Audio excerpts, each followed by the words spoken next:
Good technique is first to give an intermediate check to bring the king on a worse position on f7, and now we can attack much more effectively.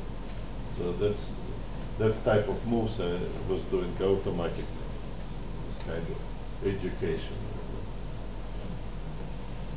Improve your position on the maximums before you change the situation. Bishop b5, b3 was a very good move also.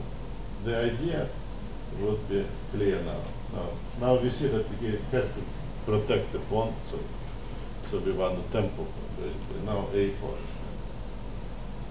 Here my opponent gave up. The reason was if he plays bishop f1, then he loses the bishop. Bishop is trapped all of a sudden. And also my calculation was b takes a3, c4, he loses the bishop.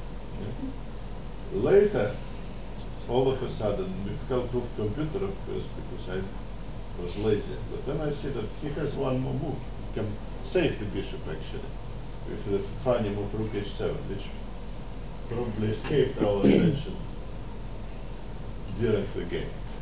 So rook h7 would save the bishop, because if you take the bishop, then rook h1 and a4 is queening. Yeah?